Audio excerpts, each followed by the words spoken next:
Hello, everybody. Welcome to our Different Brains Speaker Series installment for May, Fighting and Preventing Neurodiverse Burnout.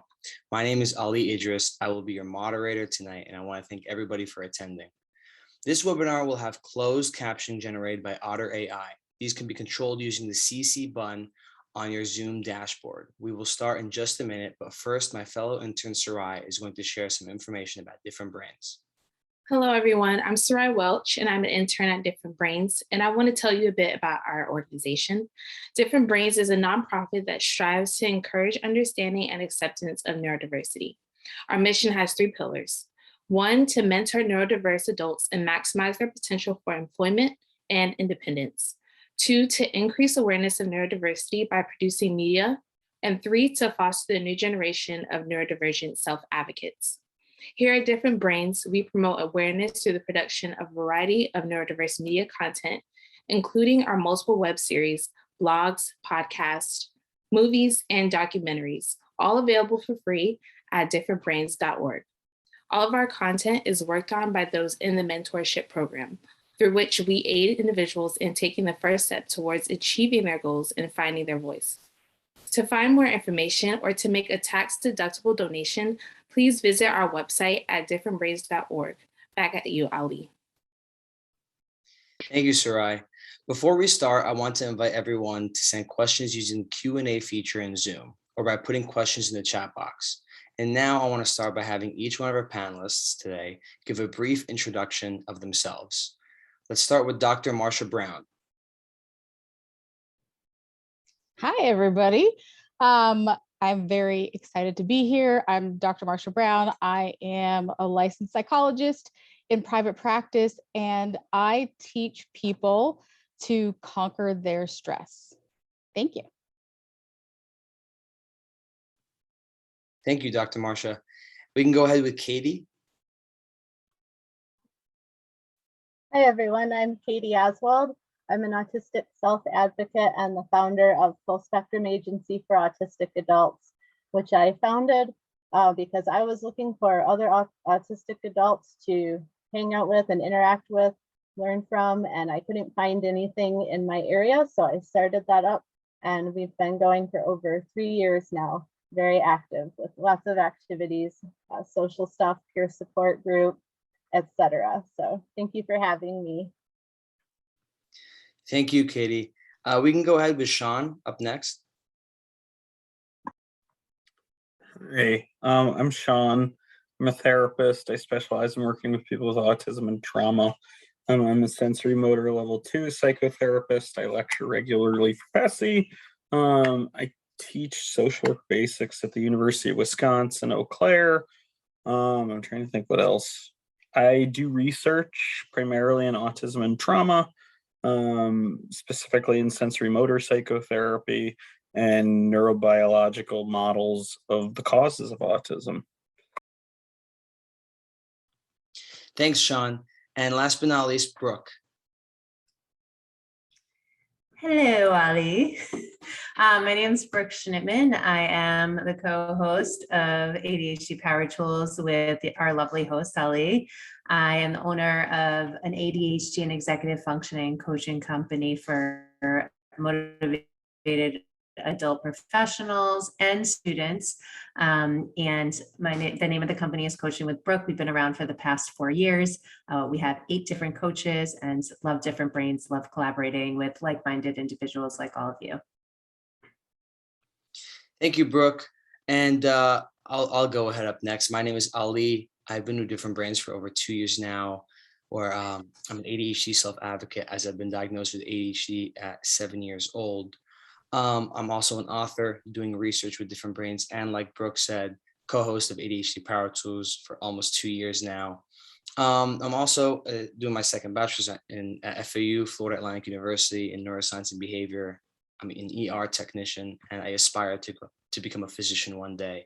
But go ahead. We're going to go ahead and hop in. So the first question we want to ask you all is, what is burnout to you? What are some experiences you guys can give us on burnout, and how do you define it? I'll go ahead. So how I define burnout is partially influenced by my experience with it. So I have lost a few years of my life to autistic burnout because I struggled so much in school all day in K-12. It was just too much sensory for me. And so I ended up not being able to go to college until I went part-time when I was 23, and I went full-time starting when I was 26. But I needed those few years after having so much sensory burnout to really feel able to do anything anymore. And it made me feel like people will make you feel like you're lazy, and it's not true. So there's a lot of, not a lot, but there's some research coming out now about autistic burnout that it's looking like it's in line with what I've experienced. It's longer than, it's showing that it's longer than the typical burnout. Like people will say, oh, I'm so burned out, I need a week off of work, that kind of thing. So it's typically 3 months or longer, and mine was a few years. So and it's often accompanied by a loss of skill. So I've seen this with if you struggled to communicate verbally when you were younger, but then you started doing better with that. Like if you go into burnout, that's an example of a skill you might kind of regress on. And there's cases where it looks like sometimes we don't regain these skills after burnout. So it's just this. It's one of the definitions that I've seen in Autism in Adulthood is a great journal that I've seen some good information about autistic burnout, that is these accumulated stressors that lead up to, we're not able to find the help that we need because people tend to not listen to us and not think that we're as struggling as much as we say we are. And so there ends up being, the expectations on us are more than we're able to do, and we just kind of collapse under the pressure. So that's the definition that I'm seeing in the journal a little bit, and it's very consistent with what I experienced. Thank you, Katie. What do you think, Brooke? What is burnout to you? And yeah, give us what you think. Thank you. So similar to Katie, so Katie works with an autistic population. I work with individuals with ADHD, and I also have ADHD myself. So burnout is at a all-time high now with COVID and everything that's going on. But how it's seen with ADHDers is not eating, skipping meals, having sugary foods, stress, tension. What can cause it sometimes is, our hyper focus and not attending to our personal needs, taking breaks, meditation, all those things that I'm sure we'll get to. Another thing is, Ali, we can analyze everything and fall into analysis paralysis. And because of that, we can stress over our decision making. And because of that, we can achieve burnout as well, because we're not putting our personal needs ahead of all of the other needs, whether it be the decision making or burnout from work or burnout from not setting boundaries with our friends because we can be people pleasers. So that's just a few of the many examples of ADHD burnout, in my opinion. Thanks, Brooke. And what about you, Sean? How would you put burnout in your own words? Well, I mean, I think about burnout as this rather wide-reaching phenomenon that isn't specific to any one population. I think about it sort of like in terms of deaths and resurrections, right? Like right now, like I'm in the middle of a bunch of my projects and things dying, right? Because I've just been hitting it so hard for the last 3.5, 4 years, like between COVID, becoming a therapist, right? Like being engaged, that falling apart, like it just, it's a lot of death, but right, like it's making space for new life and sort of, right, like I think about burnout in terms of what is the pace my body is going at and I'm doing life at versus, right, like what can it actually sustain? Because I think it's really easy, right, to go into like overdrive and then to completely, right, like destroy our body in the process, right? Like I think of one of my friends, her name's Buffy, and she's been working her ass off for the last 30 years, and now is having her colon like dissected, like taken out of her body, put back in, right? Because they can't figure out what's wrong with her. And I mean, the body is just so responsive to these things. So that's how I think about burnout. Thanks, Sean. And Dr. Marsha Brown, I want to ask you, can you give us some insight on burnout from more of a general mental health perspective?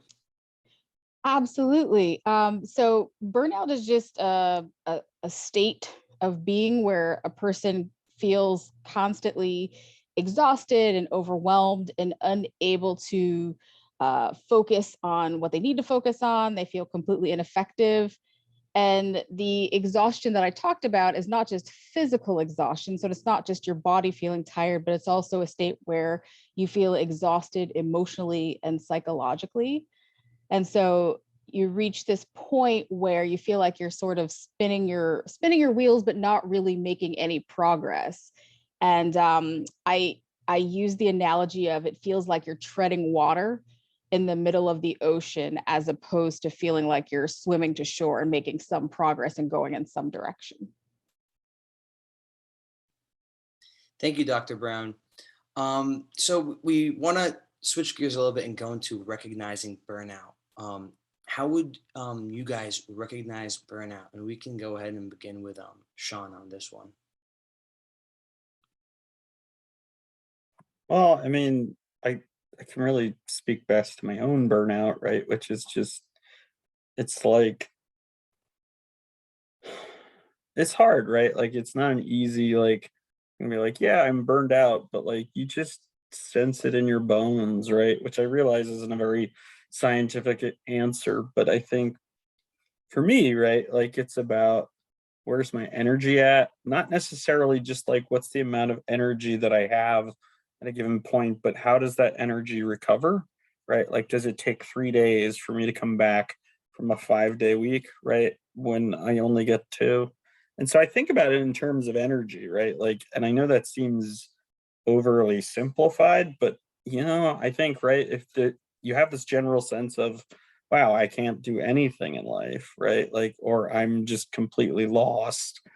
Well, what needs to die?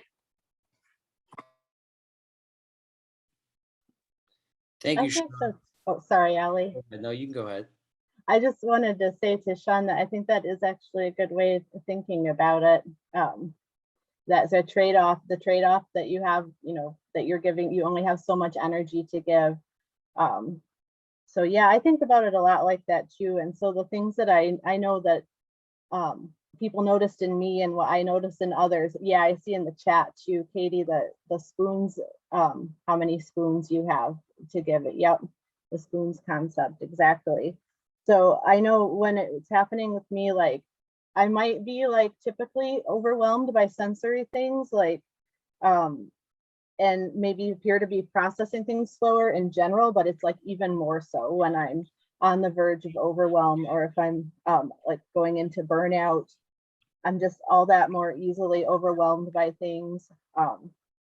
My sensory processing might get slower. I'll have moments where, like, I don't know if you guys can relate to this, where I call it, I lose time. Like I'll be standing somewhere and then just suddenly come back, and it's like, was I just standing here staring at nothing for, and how long was I doing that for? It's like I just went away.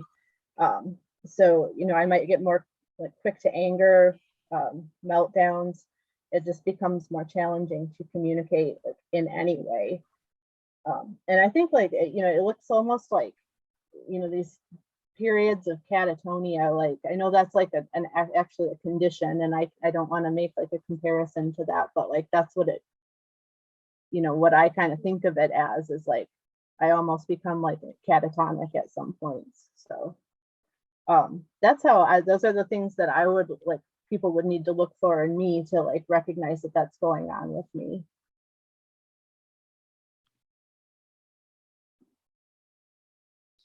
Thank you, Katie. Does anybody else have any thoughts on that? Brooke, Dr. Brown? Yeah, for burnout, I would say it creeps very often, and then all of a sudden it hits you and you're like, where did it come from? It's almost like, you know, eating a bunch of brownies and then eventually the scale is tipping. Like, how did that all of a sudden happen? Like, so the physical reactions that I get from burnout are like that, as I mentioned, that stress in my shoulders, my neck. I start getting sick. I start having really short, I guess, patience for others. And, you know, unfortunately, sometimes take it out on the people that I love the most. I don't want to take part in the things that I enjoy, like tennis and my outlets. I just want to veg. And yeah, just need a lot of like introverted time to get myself back to where I was. So for me, burnout is that stress that I feel.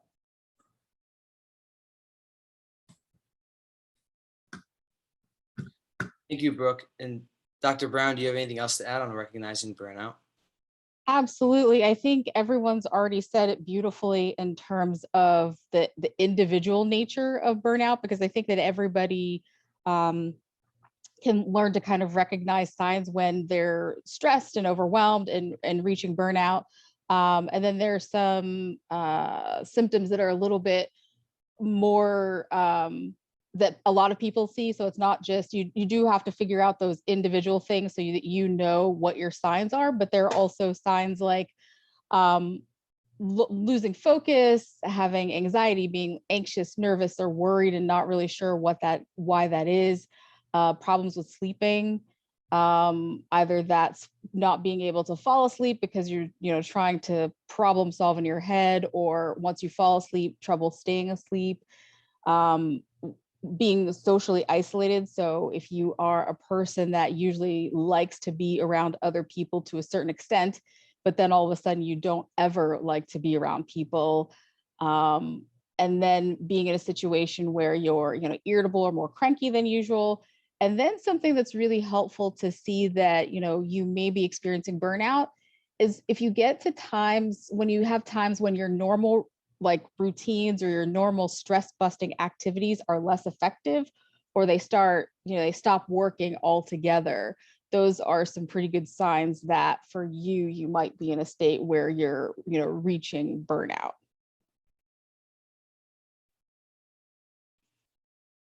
Thank you, Dr. Brown. Everything you guys said was amazing. So I want to switch gears and go over to a short question break. I'll throw it over to SARAI to coordinate the questions for us. Hello, thank you, Ali. Okay, so our first question that we have is, what is the spoons concept?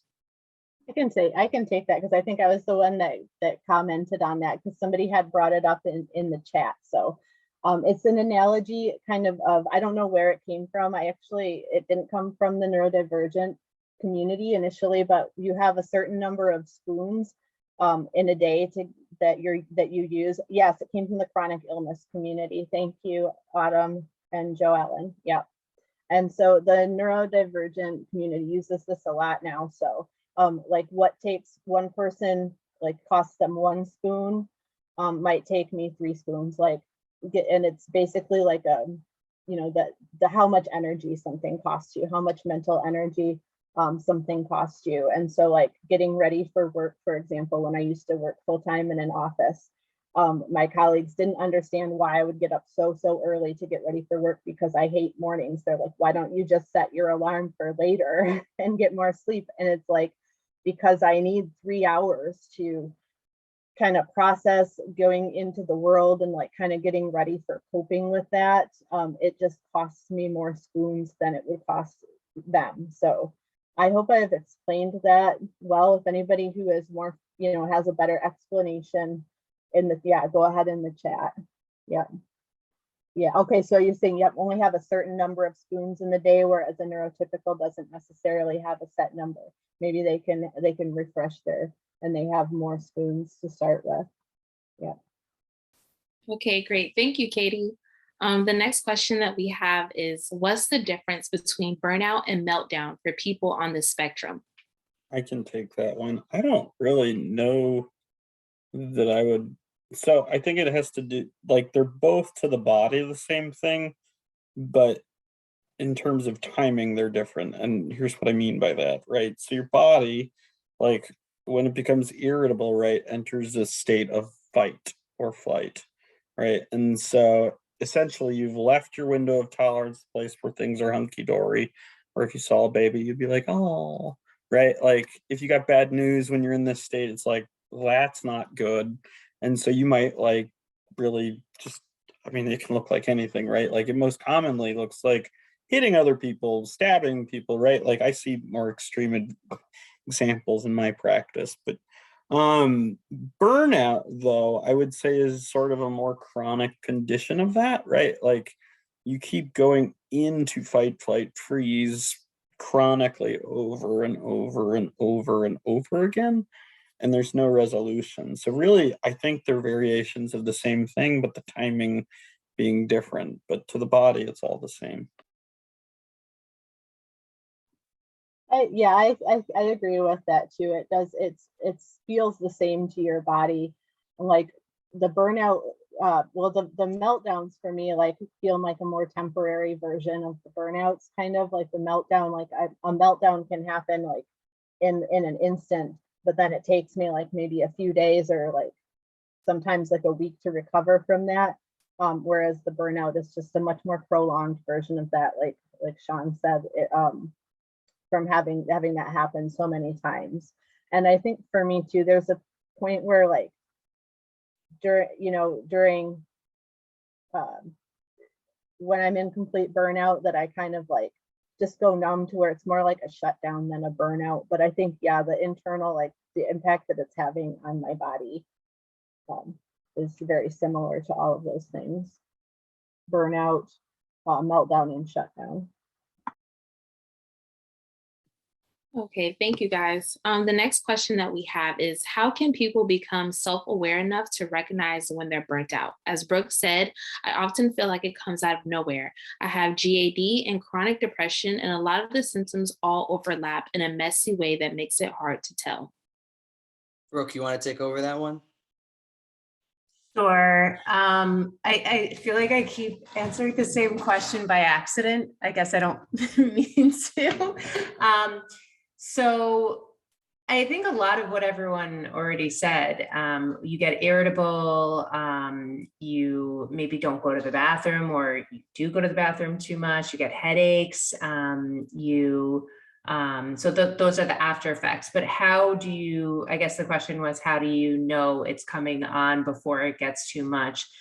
I think it's more of reframing it to, are you sticking with the boundaries and the schedules, and are you being true to yourself about like your wants and your needs, and checking in with yourself on a daily basis and reflecting before you get to that point. So if you start to realize you're not following the tools that work for you day in and day out, then burnout is manifesting. So once you get into practice the things that work best for you, I believe that you are better equipped for burnout. Sean, do you have your hand up? I do. I don't know that I agree. I don't necessarily disagree. I just think of it in a different way. Like, I think it depends on one, age, right, is a big piece of executive functioning development.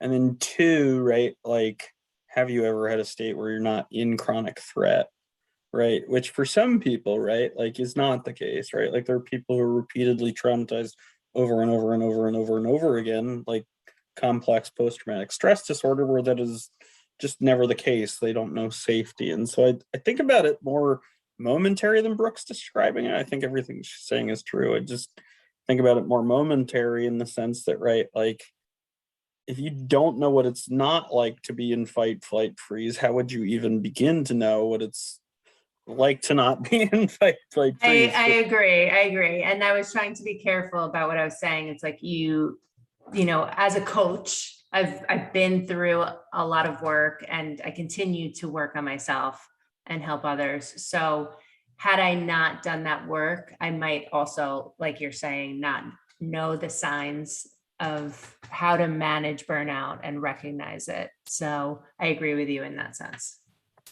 Well, yeah, and I think, right, there's also just the age piece. I think if you're a teenager, right, like your self-awareness is pretty minuscule compared to if you're 33, right? Like even in a normal, like quote unquote normal, like a non-neurodivergently developing brain, right? Like male brains don't develop till 32 or 33, I think it is now. And then female brains develop by 25, right? So like self-awareness, or like all the Sometimes tests, 30. sometimes 30, right? And then if you have an executive dysfunction, say ADHD, autism, I don't know if OCD It's like a falls. 3-year delay. Yeah, it's like a Yeah. substantive delay. Yeah, absolutely. But it's so interesting because my stepson, he is turning 9, and he can recognize, I believe it really is just how your metacognition works and how, trained you are in recognizing those symptoms. He knows when he's starting to feel tired and he wants to go to bed, or if like his body is telling him not to do something and push it. So I agree. The older you are, typically the better, but sometimes, younger people recognize the symptoms as well. And but also, oh, sorry, go ahead. I was just gonna say, it probably helps to have an awesome ADHD coach as the stepmom who like gets those PowerPoints in for her kids. Thanks, Sean. But that's why it's so important too, to like have somebody to like, because if you don't know that you need strategies, like, because I'll say to somebody sometimes, like, what strategies are you using now? And sometimes people don't even know that they need strategies. They haven't even thought about it. And like the age thing, like there are some people, because of the executive dysfunction, I think that, especially if you're like kind of going towards burnout and haven't recognized it as such, like you're going to need some support, like a coach, or like we talk about like body doubles. You guys are probably familiar with it. I learned that from an ADHD friend of mine, and we're starting to use that in my autism group. Like you might always, like some people might always kind of need somebody there for support to help them recognize, like everybody's going to be in kind of a different place in terms of how they're able to recognize their body signals, is what I'm trying to say. Yeah. Thank you, Katie. So we're gonna hop into our next section of this topic, burnout, more specifically dealing with burnout once it's happening. I remember one of our ADHD Power Tool episodes, we went over boundaries and burnout, went over a few tools such as, saying no, identifying your priorities, and just taking a break when needed. I want to ask you guys, dealing with burnout once it's happening, what can you guys say about that? Dr. Brown, if you want to hop in, you can go ahead. Sure, absolutely. So, when you get to the point where you're already burnt out, you're likely overwhelmed by everything that's going on. You have a lot of things going on.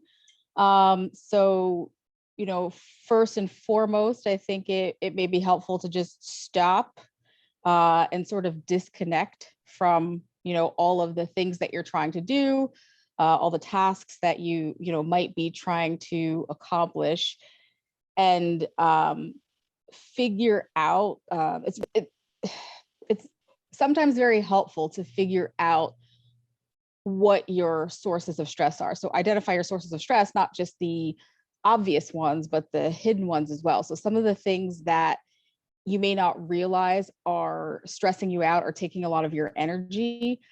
And also, it's sometimes helpful to assess which activities and people give you energy, as opposed to activities and people that suck out your energy.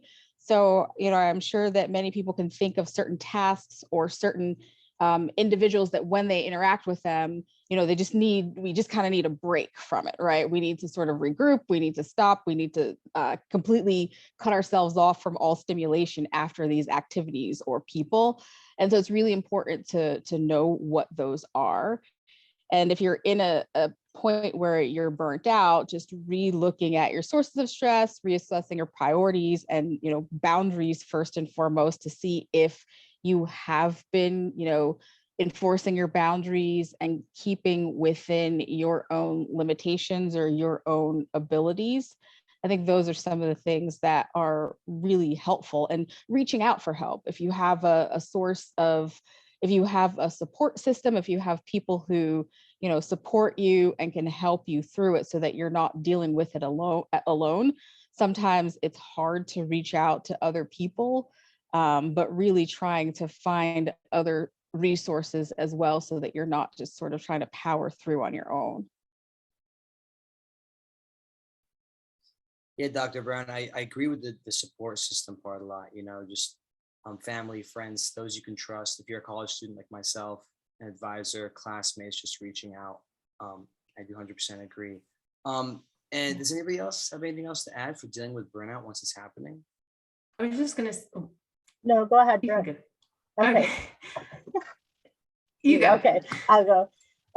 So I just want to make sure everybody knows that, like, when I went through my burnout, like, it made me feel like people, I don't know if they never said anything to make me feel like this specifically, but it was more in the way they were acting towards me, is that it may make you feel like you're just being lazy or that you're somehow a loser. And like, that is so not true. Like, when I was going through that, I felt like so useless that I'm like, I'm never going to make anything out of my life. And I've been able to do so many great things since then. So I just want to make sure that everybody knows first and foremost that, like, when you go through that, like, that's not happening to you because you're lazy or anything that's wrong with you. It's just something that happens, like, when we get too overwhelmed. So, so to be really kind to yourself. And normally I'm all on board with, like, looking for those moments to push yourself beyond your comfort zone. Everybody says this, you have to, like, try to build, and go beyond your comfort zone. But to me, like, when you're in burnout, that's not a time to do that. So you really have to be able to take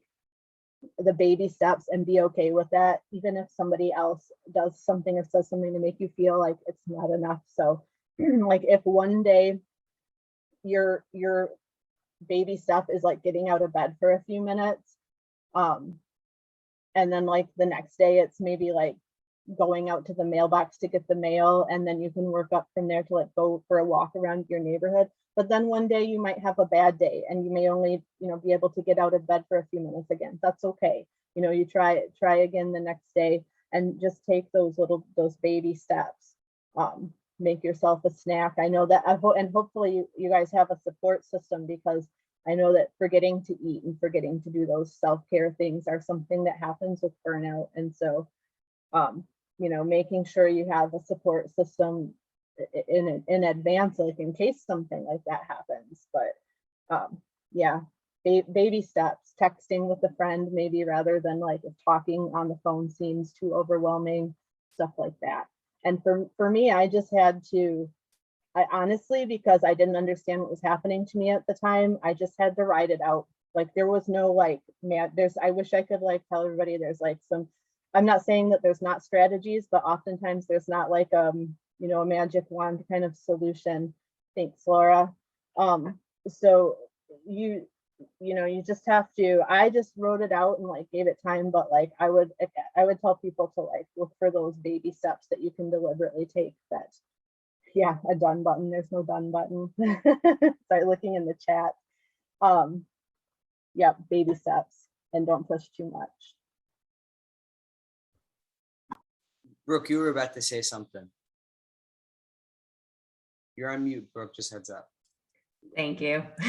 So, Katie, I agree with you. I also want to share, though, in the contrary, that sometimes even when you're burnt out, and I know it's hard to think that way, but, like, just helping others or being around, like, giving back in a way where it's not too much for you can bring you energy as well. So added to that. And Dr. Brown was so on point with what you're saying, like stopping and pausing and evaluating, but something you had mentioned about surrounding yourself with the right type of people. You're the average of the 5 people you spend the most time with. And, sometimes we have people in our family that we unfortunately, might suck our energy, and we know it. And that's like the hardest thing in setting boundaries. But, you know, practicing some ways ahead of time to be prepared to set those boundaries with the people that you kind of have to be around. Sean, would you add anything? Just feel like I'm contrary to everything Brooke says. I just come at it. Yeah, get the vamp. No, I just I come at this from a very different lens, right? Like I come at this from an internal family systems perspective, right? So what might be burnout for one person might not be for another, right? Like for me, right? Like my burnout is because I push myself exponentially, right? Like I've achieved some really cool things. I've worked with some really cool people, done some really amazing projects, and yet it kills me. Whereas for somebody who's like depressed, right? Like it might be the opposite, right? Like it might be that, hey, I need to try taking a step. Like that's really, and so like I think it depends. I don't think that's any different than what I was saying, Sean. So Good. I think you're just adding to it.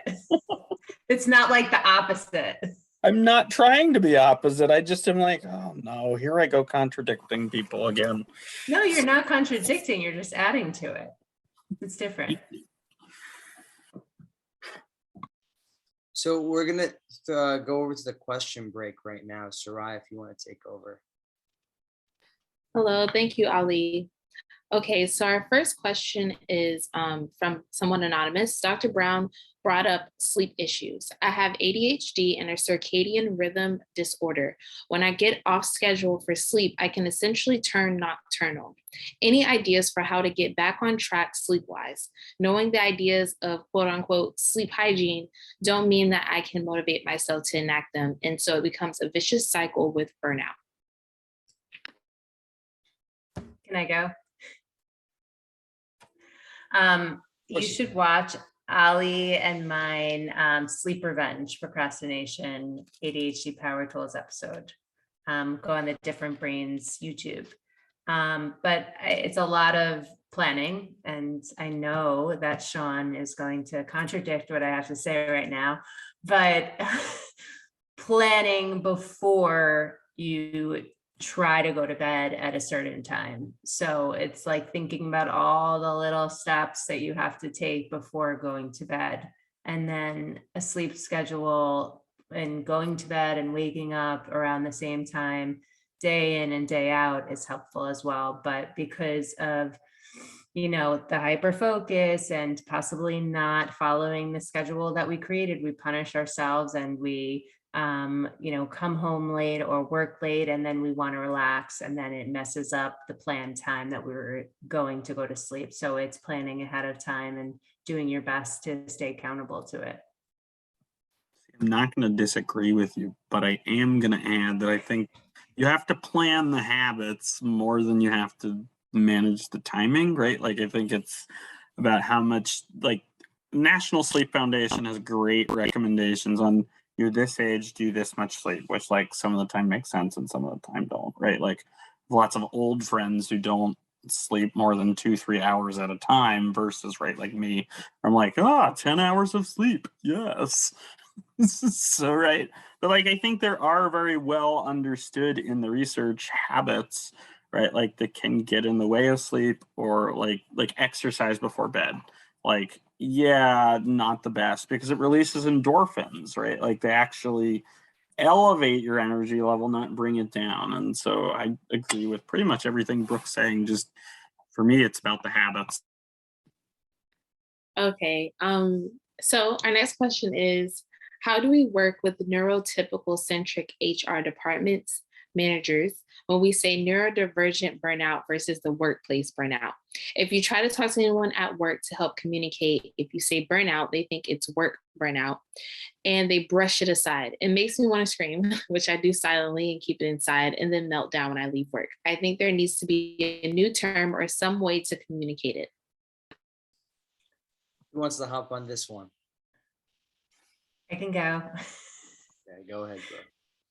All right. I think it's all about like trust And if you don't trust your boss or you don't trust the people that you work with, it's really hard to share the information with them and for them to understand. So it all starts there.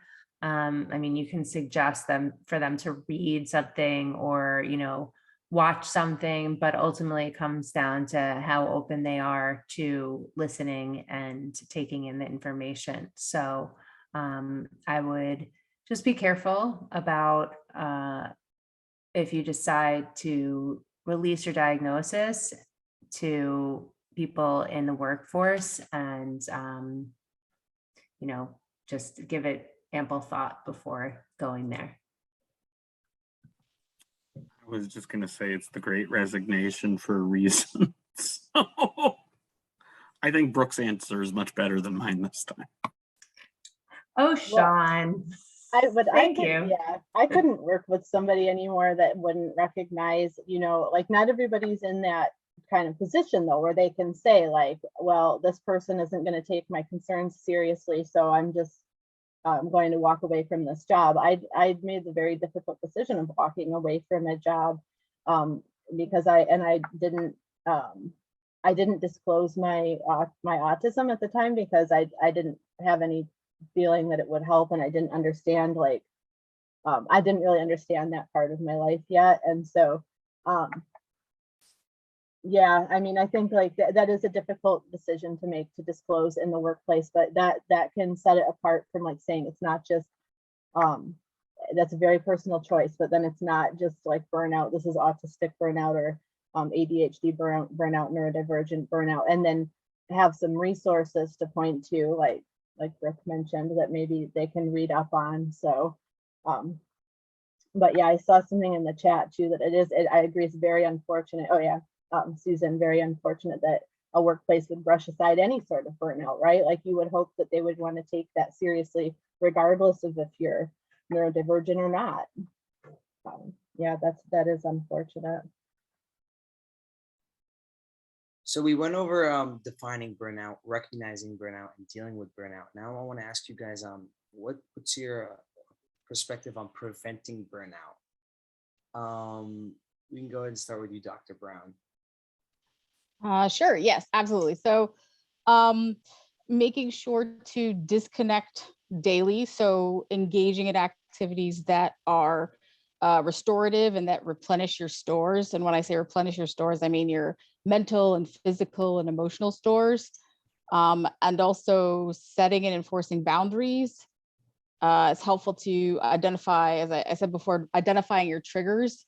And if you identify your triggers, you can prepare to encounter those triggers. So when I have a situation where I encounter this thing that's going to trigger whatever it is, my stress, my anxiety, whatever the case may be, putting things into place so that you have several things that you can do when you are interacting with your triggers that can help to, alleviate some of the stress. And if you can limit interactions with your triggers, or if you have a bunch of things that trigger you, maybe not interacting with them back to back to back can be helpful. And listening to our mind and body, I think it is really important too. We all have, so many things going on and so many things that we're trying to accomplish that sometimes we're just trying to get things done and just trying to make it through. So we become strangers in our own bodies, and we're sometimes not able to identify what's going on in our bodies, or, what we're feeling, like what it's in reaction to or what it's a symptom of. So really just sort of listening to the body and mind and figuring out what it is that we need in the moment and what'll help. And that really is very individual. All these things are very individual. And in terms of figuring out how to deal with triggers or how to hit the reset button, it's all really trial and error, because what works for one person is not going to work for the next person. And so it really becomes just trying different things out and seeing what is successful and what actually works. And that can really help burnout, but really starting with the setting and enforcing boundaries and disconnecting daily, I think can be really helpful as well. Katie, would you like to add anything to that?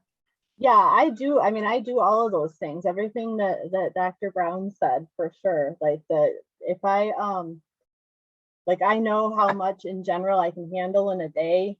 And so I have quit my job and went to work for myself, and now I have the ability to space things out and not have so many meetings in a day. If you're in a job and you work for somebody else, that might be an accommodation that you need, right? Like, I can only handle like 2 meetings in a day, and there has to be a space, you know, enough time to prepare like for the next one in between. So putting those breaks in between and like knowing what your boundaries are and standing up for your boundaries, which is really hard to do. I mean, right, it's really hard to like say, especially in a workplace, it's really hard to do. It's hard to say to anybody really in any relationship, but especially to your supervisor, I can't, you know, I'm not able to do this way. I need to set these boundaries. But when we're talking about preventing burnout, I mean, I think we have to be able to do that.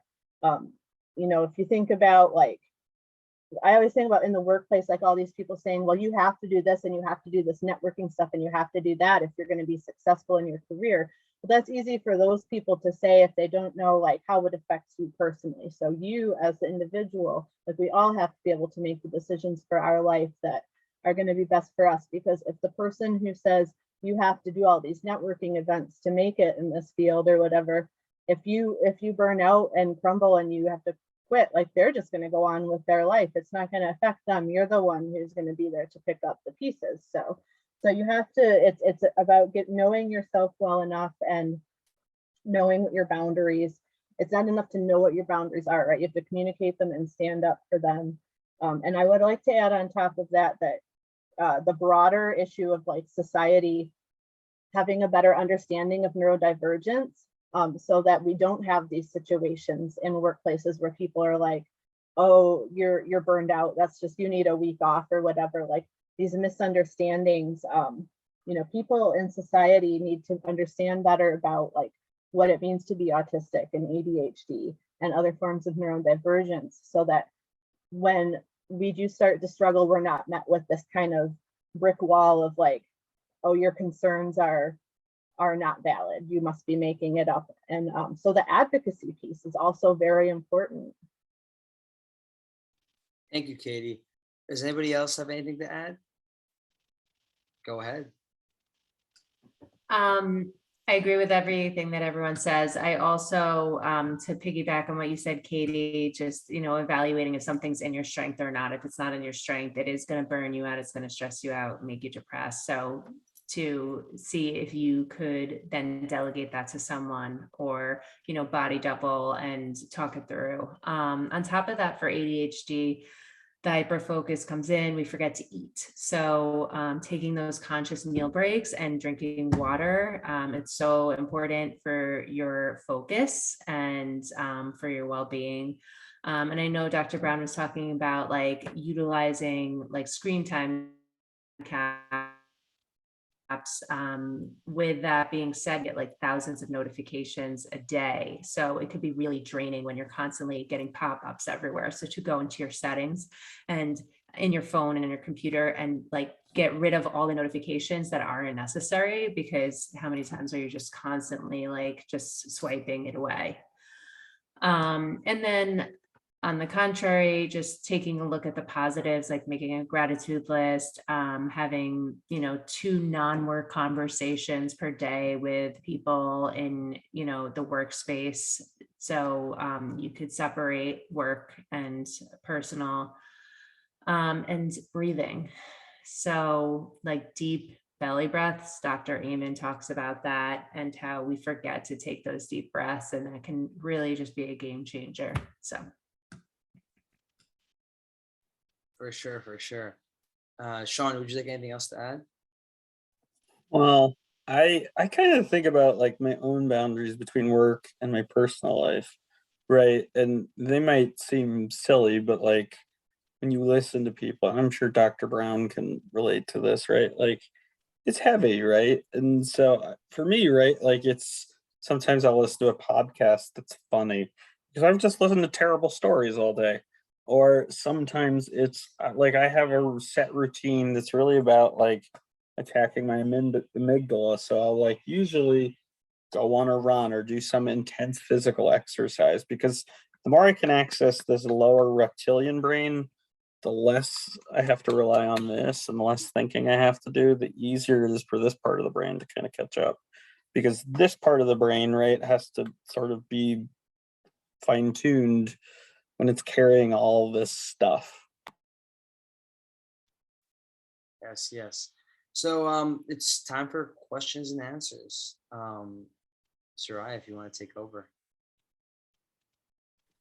Hi, thank you, Ali. Okay, so our first question is, what experiences do any of you or your clients have with burnout fueled by OCD? Who wants to hop on that? I think burnout fueled by OCD is pretty different than burnout fueled by autism, right? Because the repetitive interests serve a really different function. And I almost wonder about like scheduling, like if you're really big on scheduling, like Brooke is, for instance, right? Like actually scheduling some time not to do the thing, right? Like to hold space for not doing whatever the task is, just seeing how long you can go. And that can be really stressful though. And so I think, right, even scheduling some time maybe to do the thing, because it's about reminding yourself, brain, that you have the control over it. I agree with that. My husband has ADHD and OCD, and we're constantly talking about like schedule things outside of work, because you're going to forget to do those things if you are only focusing on work. And it helps, and he has to schedule daily and look at his schedule. Dr. Brown, would you like to add anything to that? Yeah, no, I agree with what Sean and Brooke said in terms of the idea of scheduling things. I think that is a great idea because I don't know about anybody else, but for me, if I don't schedule, if it's not my calendar, it's not going to get done. And even if I have great intentions of, you know, taking care of myself, relaxing, not doing the thing, whatever, nothing will get done if it's not in the calendar. So sometimes it's really helpful to just put it all in, whether it's a nap, whether you're scheduling time to do nothing. It's, yeah, it can be very helpful and very important. We can throw it back to SARAI for another question. Okay, thank you. The next question is, what advice would you have when you feel like your spoons aren't enough for the demands of any workplace or career, even with accommodations? The second part of that question is, or being patient with yourself and work performance as you learn how to work with your spoons while still meeting work expectations. Does anyone want to reply to this one, Dr. Brown? Can you repeat that? I'm sorry, because I know there were two parts of the question. Can we break it down to, yeah. Right. Okay. So the first part of the question is, what advice would you have when you feel like your spoons aren't enough for the demands of any workplace or career, even with accommodations?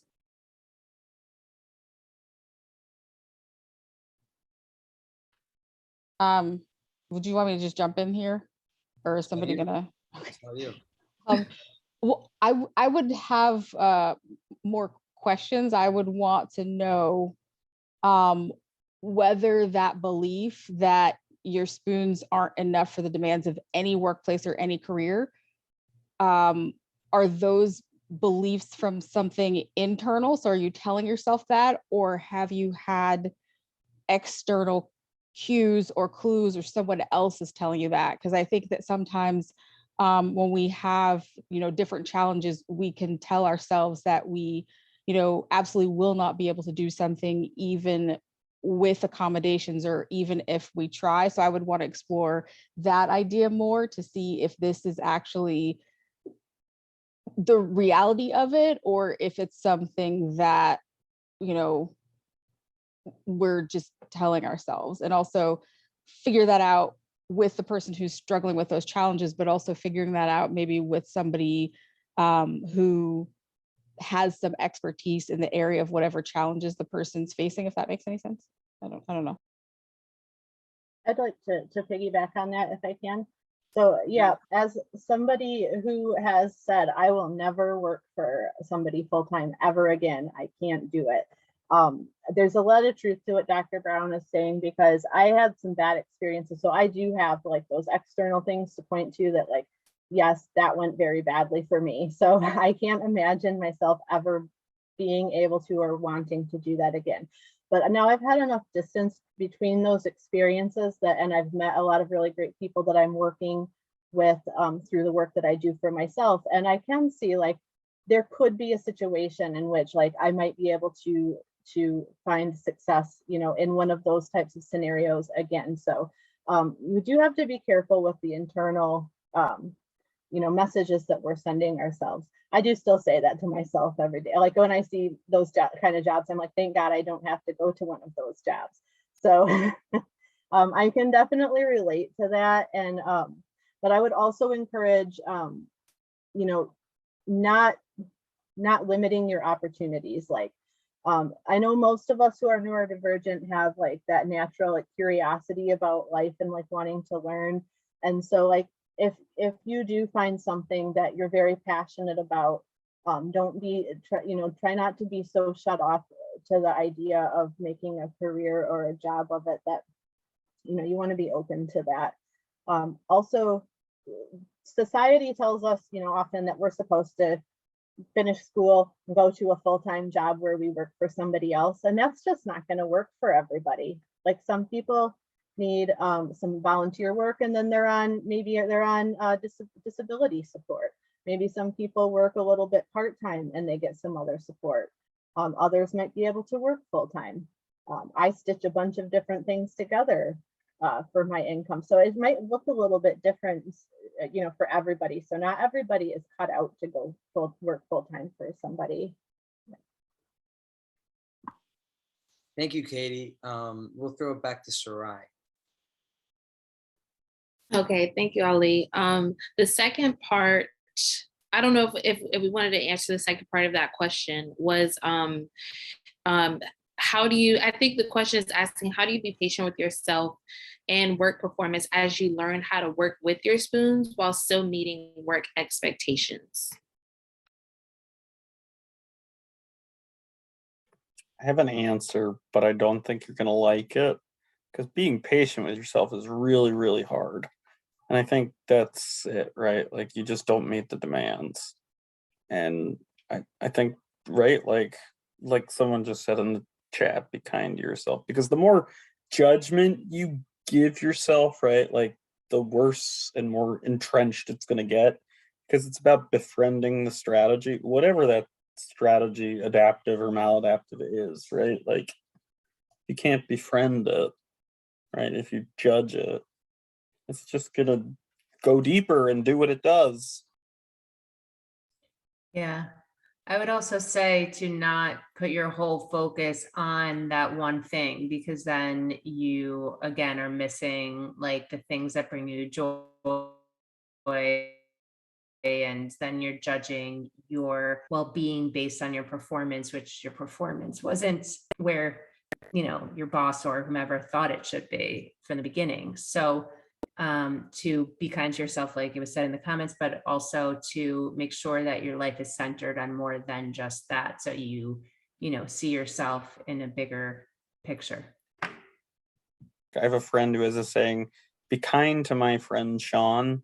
She likes to say it to me and it really pisses me off, but it's a really great mantra, right? Like be kind to yourself. Thank you, Sean. Okay, so we have time for one more question.